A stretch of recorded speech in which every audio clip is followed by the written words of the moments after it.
A lot of people want to be writers, and one of the bits of advice that I frequently give people is, you know, don't quit your day job, because I certainly didn't have to. For when I wrote The Notebook, I was working full-time as a pharmaceutical rep. We don't get too many first novels from pharmaceutical salesmen, although maybe now many will be inspired to try it. And we realized right from the beginning that this book had enormous potential.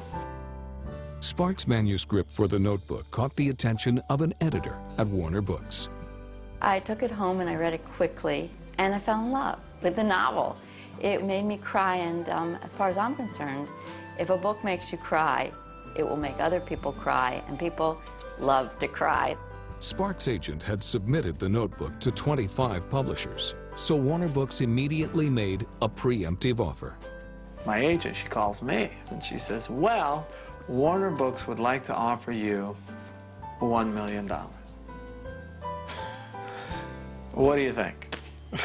I'm like, oh, yeah, I think that's great, you know. I mean, I'm earning $30,000 as a rep, you know, like, this is unbelievable. Yeah, I was just so excited. And of course, then when we met Nick Sparks, we realized that Central Casting had sent us the perfect author. Fresh scrubbed, down-to-earth, terrific guy, great family man, Notre Dame graduate, track star, just about everything you could want in an author, and of course a great salesman. The book was charmed, and in-house people started to read it, and it was contagious. And it became clear that even though this was a first novel, we were going to make it. It became a total act of love in-house. So we went through an agonizing period of about 3 or 4 weeks when the book came out, where we're waiting, hoping that the book is going to make the bestseller list. And we were standing literally by the fax machine where the New York Times list comes in early to us every week. You know, we hear the little buzz on the fax machine, the list comes rolling out, someone reaches out, looks at it, and says, "It's on!" And I remember there was screaming in the hall. Hey, how are you? I'm so glad you came in. The Notebook was a word-of-mouth success, a book that someone closes and their first instinct is to tell someone else to read it. Thank you. Many women have told us, I can't believe that this book is written by a man, because it has such a great female sensitivity and sensibility. And to have a male writer writing these incredibly romantic stories, I think that's very appealing to women readers. It makes them believe that, you know, buried deep within some men is a pure romantic soul. Sparks' romantic appeal has endured through 8 subsequent bestsellers, including Message in a Bottle and A Walk to Remember. Thank you for coming. Thank you so much. If you ask 10 people why they like my books, you'll get 10 very varied answers. I hope you enjoy this one. You know, certainly one of them might be, you know, love is such a universal feeling, and people like to read about it because it's like reading about what they're going through. I have read all your books. I'm excited to read this one. When he goes out to do a tour, people line up for hours just for a chance to get an autograph and to shake his hand. Hi, how are you? The teenage girls giggle, the older women have crushes. You know, he's almost like a rock star in his field. It spots now. All the flashing. He's a very modest guy. He has his feet on the ground. He's very, very involved with his kids. And I don't think he will ever fall prey to that kind of celebrity nonsense. What do you think about these ones? And neither my wife or I are caught up in the celebrity aspect of what I do in the slightest. We don't go off to Hollywood parties or New York literary events.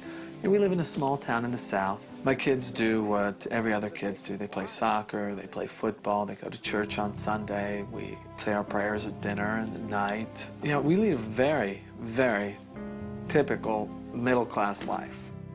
Sparks' father was a college professor who relocated the family numerous times before settling in Central California. His mother worked in a doctor's office.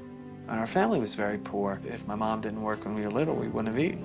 It just went down to that. So we were latchkey kids from the age of 5. No babysitters, you know, just get home from school and you're on your own. And my brother and sister and I were always very close. Yet today, Sparks and his brother Micah are the only remaining members of this close-knit family. I've had an enormous amount of tragedy in my life. You know, I've lost my mom, I've lost my dad, I've lost my younger baby sister. Sparks' third novel, A Walk to Remember, was inspired by his sister's courageous struggle with the cancer that would eventually take her life. I don't know anyone his age who's experienced as much personal tragedy in their lives. He has, and yet he's one of the most upbeat people. I mean, it's extraordinary. You take care of the downside and the upside will take care of itself. You know, that's such an important thing. That is a reason why I didn't quit my job to write a book. He's what the country loves, a good story, a good cry now and then, family values, love, all good things. And I think the reason he's able to write these very from-the-heart family stories is because he's lived it. I am no one special, just a common man with common thoughts. I've led a common life. There are no monuments dedicated to me, and my name will soon be forgotten. But in one respect, I've succeeded as gloriously as anyone who ever lived. I've loved another with all my heart. All my heart and soul. And to me, this has always been enough.